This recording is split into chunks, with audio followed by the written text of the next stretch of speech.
Amitofo. Teman-teman, kali ini kita akan membahas tentang kekotoran batin.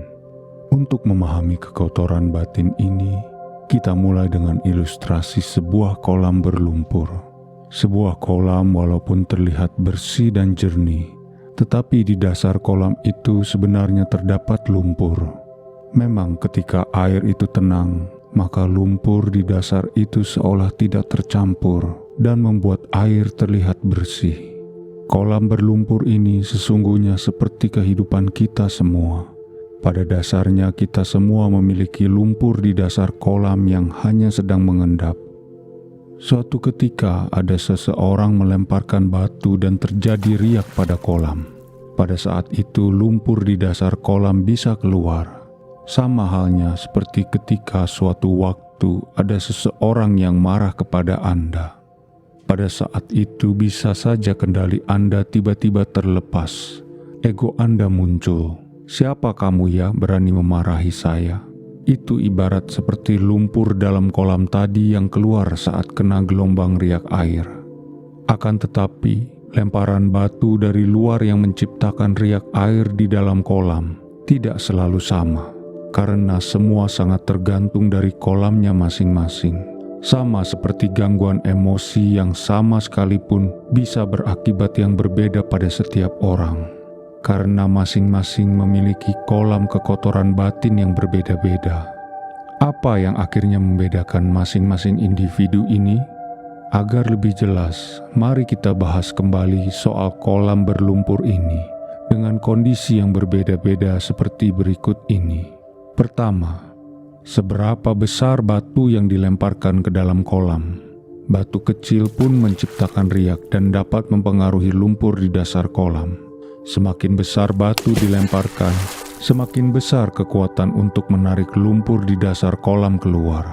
Juga seberapa besar kekuatan yang dilemparkan ke dalam kolam tersebut, tentu akan menjadi sangat beda pengaruhnya. Kedua, seandainya dengan ukuran batu dan kekuatan lemparan yang sama, tetap tidak akan menjadi sama karena tergantung seberapa besar dan dalam kolam tersebut. Semakin besar dan semakin dalam dasar kolam tersebut, maka semakin batu yang dilempar akan semakin sulit mempengaruhi ke lumpur di dasar kolam. Ketiga, ibaratkan lagi bahwa ukuran besar dan kedalaman kolam sama dan batu yang dilemparkan juga sama. Akan tetapi sekarang terdapat seberapa banyak lumpur di dasar kolam tersebut. Jika kita memiliki lumpur yang sangat tebal, maka riak kecil akan segera membuat seluruh air kolam menjadi keruh. Sebaliknya semakin tipis lumpur di dasar kolam, maka kekeruhan air akan semakin kecil pula. Jadi sebenarnya dasar lumpur Anda yang mengendap sudah seberapa banyak? Keempat, di dalam kolam tersebut bisa saja terdapat ikan yang gelisah dan terus bergerak. Karena ikannya terus bergerak, maka air di dalam kolam tersebut senantiasa bergelombang terus-menerus. Akibatnya lumpur di dasar kolam itu akan terus terpengaruh dan menimbulkan kekotoran air kolam tersebut. Tetapi jika ikan tersebut berenang dengan tenang, maka tentu lumpurnya tidak akan terlalu terpengaruh. Nah, dengan ilustrasi di atas, sebenarnya kita bisa memahami apa itu kekotoran batin. Mari kita lihat satu persatu. Pertama, seberapa besar dan kuat batu dilempar ke kolam. Itu diibaratkan keterkaitan dengan seberapa kuat dan besar tekanan yang Anda alami. Bisa saja Anda mendapat celaan yang ringan, tapi bisa saja Anda mendapat celaan yang besar. Jadi, tentunya ini tergantung apa yang pernah Anda tanam sebelumnya. Kedua, seberapa besar kolam dan seberapa dalam, ibaratnya seberapa luas hati Anda dan seberapa banyak air yang Anda miliki.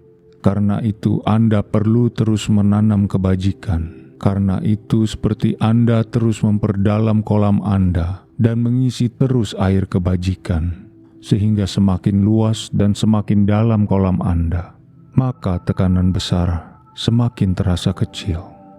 Ketiga, seberapa tebal lumpur Anda. Selama ini kita sudah memiliki lumpur karena perbuatan-perbuatan kita.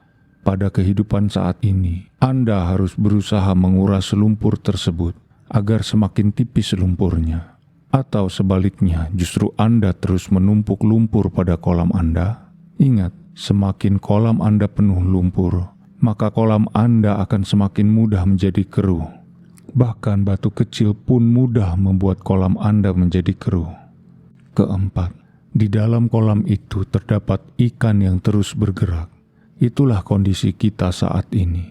Kita memiliki ikan dalam diri kita yang terus bergerak.